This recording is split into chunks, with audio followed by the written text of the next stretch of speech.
নমস্কাৰ বন্ধু বান্ধৱীসকল আমাৰ ৰাখিপল চেনেলটোলৈ আপোনালোকক স্বাগতম জনাইছোঁ।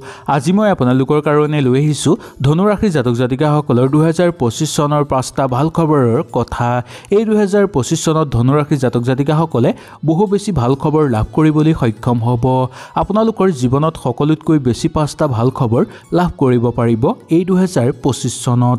আহক তেনেহ'লে এই ভিডিঅ'টোৰ যোগেদি আমি সম্পূৰ্ণভাৱে এই 5টা ভাল খবৰৰ বিষয়ে জানি লওঁ। যদি ভিডিঅ'টো ভাল লাগে লাইক এটা কৰি আমাৰ মনোবল বঢ়াব আৰু আপোনালোকৰ বন্ধুবৰ্গৰ লগত শ্বেয়াৰ কৰি তেওঁলোককো উপকৃত কৰিব। ধনুৰাশি জাতক জাতিকাসকলৰ 2025 চনটো বহু শুভভাৱে পাৰ হোৱা দেখিবলৈ পোৱা যাব। কৰ্মক্ষেত্ৰত আপোনালোকৰ উন্নতি বৃদ্ধি পাবলৈ ধৰিব আৰু নতুন কৰ্মলাভৰ প্ৰবল যুগ এই বছৰ আপোনালোকৰ আৰম্ভণিৰ পৰাই দেখিবলৈ পোৱা যাব। কিবা কামৰ কাৰণে যদি সিদ্ধান্ত ল'ব বিচাৰে তেনেহ'লে সুন্দৰভাৱে ল'ব পাৰিব, কাৰণ এই বছৰ আপোনাৰ ওপৰত মা লক্ষ্মীৰ পৰম কৃপা দেখিবলৈ পোৱা যাব, যাৰ ফলত যি কামতেই আপোনালোকে হাত দিব সেই কামতেই আপোনালোকে সফলতা লাভ কৰিব পাৰিব। হাতত লোৱা কাম আপোনালোকৰ সম্পূৰ্ণ হৈ পৰিব আৰু কিবা কাম যদি আপোনালোকৰ যোৱা বছৰ ৰৈ আছে সেই কামো সুচাৰুভাৱে আপোনালোকৰ হৈ পৰা দেখিবলৈ পাব। জীৱনত সুখ শান্তি বৃদ্ধি পাবলৈ ধৰিব। 2025 চনটো আৰ্থিক ক্ষেত্ৰত আপোনালোকৰ কাৰণে অনুকূল দেখিবলৈ পোৱা যাব, কিন্তু কোনো লোকে যাতে আপোনালোকৰ হাতৰ পৰা অৰ্থ হানি কৰিব নোৱাৰে বা কোনো লোকে যাতে অবান্তিক খৰচৰ মাত্ৰা বঢ়াব নোৱাৰে তাৰ প্ৰতি কিছু ক্ষেত্ৰত আপোনালোকে লক্ষ্য ৰাখিব লাগিব। পৰিয়ালৰ মাজত সুখ শান্তি বৃদ্ধি পাবলৈ ধৰিব। আপোনালোকে ব্যৱসায়িক বাণিজ্য যদি কৰে তেনেহ'লে ব্যৱসায়িক ক্ষেত্ৰত এই বছৰ বিনিয়োগ কৰিব বিচাৰিলে বিনিয়োগ কৰিব পাৰিব। আৰ্থিক ক্ষেত্ৰত ইমান অসুবিধা নাপাব। আনৰ পৰা লোৱা সুযোগ সুবিধাই বা আপোনালোকৰ আনৰ পৰা লোৱা সুযোগে আপোনালোকক আনন্দিত কৰি তুলিব এই বছৰ। লগতে আৰ্থিক ক্ষেত্ৰতো সবল কৰি তুলিব আপোনালোকক। দৈনন্দিন কাম কাজৰ লগত জড়িত লোকসকলৰ কাৰণে জীৱনৰ পৰা সমস্যা কিছু পৰিমাণে পাতলিবলৈ ধৰিব আৰু মানসিক চাপ কিছু পৰিমাণে দূৰ হোৱা আপোনালোকৰ দেখিবলৈ পোৱা যাব। সন্তানৰ গতানুগতিক হিচাপে পাৰ কৰিব পাৰিব।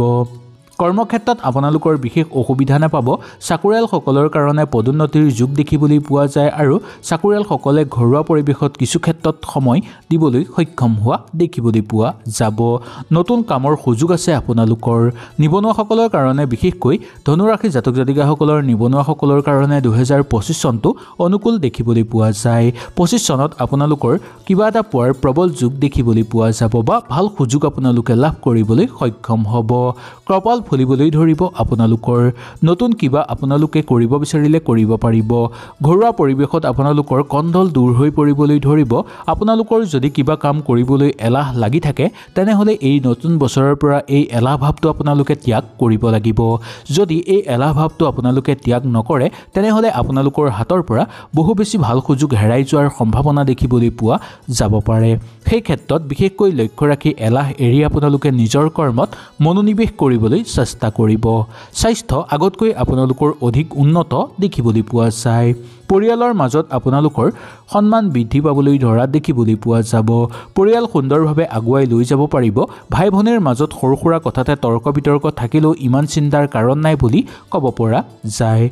চাকৰি জীৱনত আপোনালোকে ভাল ভাল সুযোগ সুবিধা লাভ কৰিবলৈ সক্ষম হ'ব আৰু চাকৰিয়ালসকলৰ কাৰণে ঘৰৰ পৰিৱেশত সময় দিব পৰাৰ উপৰিও আপোনালোকে অৰ্থ উপাৰ্জন কৰিব পাৰিব প্ৰচুৰ পৰিমাণে।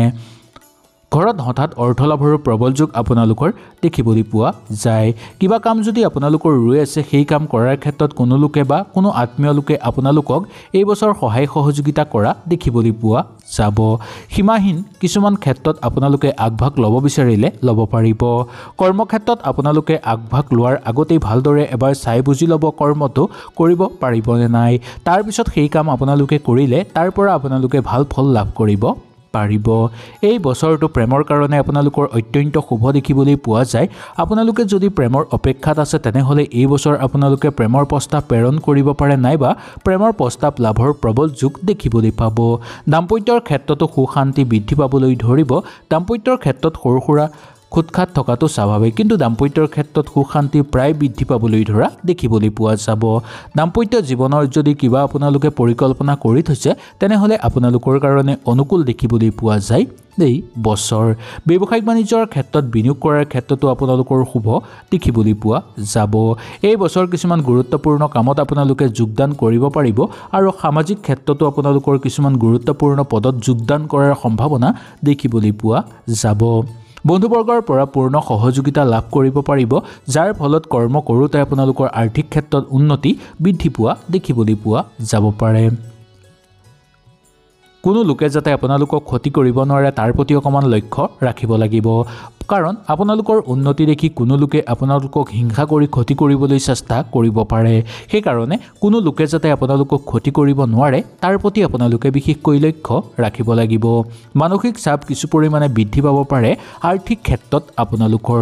সেইকাৰণে অৰ্থ খৰচ কৰাৰ ক্ষেত্ৰতো খুব সাৱধানতা এই বছৰ অৱলম্বন কৰাটো আপোনালোকৰ কাৰণে দৰকাৰ। বিদ্যাৰ্থীসকলৰ কাৰণে বিদ্যাৰ ক্ষেত্ৰত অগ্ৰগতি দেখিবলৈ পাব।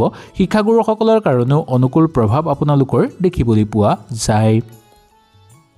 মামলা মোকদ্দমাৰ লগত জড়িত লোকসকলৰ কাৰণে এই বছৰটো আপোনালোকৰ কাৰণে মধ্যম হিচাপে পাৰ হ'ব। নতুন মামলা মোকদ্দমাৰ লগত জড়িত এই বছৰ আপোনালোকে হ'ব বিচাৰিলে হ'ব পাৰিব, কিন্তু আপোনালোকৰ ইমান ভাল নহ'ব। তথাপিও মামলা মোকদ্দমাৰ পৰা বা হাই কাজিয়াৰ পৰা যিমানটো দূৰত্ব বজাই ৰাখিব পাৰে তিমান আপোনালোকৰ কাৰণে উচিত বুলি ক'ব পৰা যায়। খং ৰাগ আপোনালোকৰ বৃদ্ধি পাব পাৰে এই বছৰ। খং কৰাৰ ফলত আপোনালোকৰ নিজৰেই ক্ষতি হ'ব পাৰে বা খঙৰ কাৰণে আপোনালোকে কাকো বেয়াকৈ এই বছৰ টানকৈ কথা নোকোৱাটোৱেই উচিত। কাৰোবাক যদি টানকৈ কথা কয় তেনেহ'লে ইয়াৰ ফল আপোনালোকে পিছলৈ ভুগিবলগীয়া হ'ব পাৰে। সেইকাৰণে টানকৈ এই বছৰ কাকো কথা নোকোৱাটোৱেই মংগলময়। ভৱিষ্যতৰ কাৰণে যদি এই বছৰ কিবা চিন্তা আপোনালোকে কৰে তেনেহ'লে আপোনালোকৰ মংগল হ'ব। ভৱিষ্যতৰ কথা চিন্তা কৰি যদি কিবা বস্তু আপোনালোকে সাঁচি ৰাখিব বিচাৰে বা কিবা যদি নতুনকৈ আৰম্ভ কৰিব বিচাৰে তেনেহ'লে আপোনালোকৰ কাৰণে অত্যন্ত শুভ হ'ব বুলি ক'ব পৰা যায়। এই বছৰ কাৰোবাক যদি আপোনালোকে দান দক্ষিণা কৰিব বিচাৰে কৰিব পাৰিব। নিজৰ সাধ্য অনুসৰি যদি আপোনালোকে দান দক্ষিণা কৰে তেনেহ'লে আপোনালোকৰ মংগল হ'ব। কোনো দৰিদ্ৰ মানুহক দান দক্ষিণা কৰিব নোৱাৰিলেও কোনো নামঘৰ মন্দিৰত যদি কিবা বস্তু দান কৰিব বিচাৰে তেনেহ'লে আপোনালোকে সুন্দৰভাৱে কৰিব পাৰিব। ইয়াৰ ফলত ভগৱানৰ পৰম কৃপা আপোনালোকৰ ওপৰত পৰিব। ঘৰত যদি পাৰে আপোনালোকে সপ্তাহত এদিন এই বছৰ গংগাজল ছটিয়াব। ঘৰত গংগাজল ছটিয়ালে ঘৰত থকা সকলো বাস্তুদোষ সমাপ্ত হৈ পৰিব। ঘৰত যদি কিবা বেয়া শক্তিৰ প্ৰভাৱ আছে সেই বেয়া শক্তিৰ প্ৰভাৱো দূৰ হৈ পৰিব, যাৰ ফলত ঘৰত সুখ শান্তি বৃদ্ধি পাবলৈ ধৰিব। সেইকাৰণে গোটেই ঘৰখনত সপ্তাহত যিকোনো এদিনত আপোনালোকে ঘৰৰ ভিতৰে বাহিৰে গংগাজল ছটিয়াব। ঘৰ সৰাৰ পিছত আপোনালোকে গংগাজল ছটিয়াব, কিন্তু ঘৰ সৰাৰ আগতেই গংগাজল ছটিয়াই পিছত ঘৰ সৰাটো বহু অশুভ বুলি শাস্ত্ৰৰ অনুসৰি কোৱা হৈছে। এই বছৰ আপোনালোকৰ ঘৰত যদি কিবা সমস্যা চলি আছে বা আপোনালোকৰ ঘৰত যদি আৰ্থিক সমস্যা চলি আছে তেনেহ'লে কোনো ক্ষেত্ৰত আপোনালোকে কাৰোবাক ফল মূল দান কৰিবলৈ চেষ্টা কৰিব। কোনো হনুমান মন্দিৰতো গৈ যদি আপোনালোকে ফল মূল দান কৰিব পাৰে তেনেহ'লে ইয়াৰ ফলতো আপোনালোকৰ শুভ হ'ব। ৰাতিপুৱা সোনকালে উঠি আপোনালোকে গা ধুই সূৰ্যদেৱক পানী অৰ্পণ কৰাৰ পিছত কোনো হনুমান মন্দিৰলৈ গৈ আপোনালোকে ফল মূল দান কৰিব। যদি আপোনালোকৰ ঘৰৰ ওচৰত কোনো হনুমান মন্দিৰ নাই তেনেহ'লে আপোনালোকে কোনো দৰিদ্ৰ মানুহকো ফল মূল দান কৰিব পাৰে। ইয়াৰ ফলত আপোনালোকৰ বহু লাভ হ'ব। হয়তো এই ভিডিঅ'টোৰ যোগেদি আপোনালোকে সুন্দৰভাৱে বুজি পালে। যদি কিবা অসুবিধা পালে নিশ্চয় মোক তলত কমেণ্ট কৰি জনাব। তেনেহ'লে আজিলৈ আপোনালোকৰ ওচৰৰ পৰা বিদায় লৈছোঁ। কালিলৈ পুনৰ আপোনালোকক লগ পোৱাৰ প্ৰতিশ্ৰুতিৰে আজিলৈ নমস্কাৰ।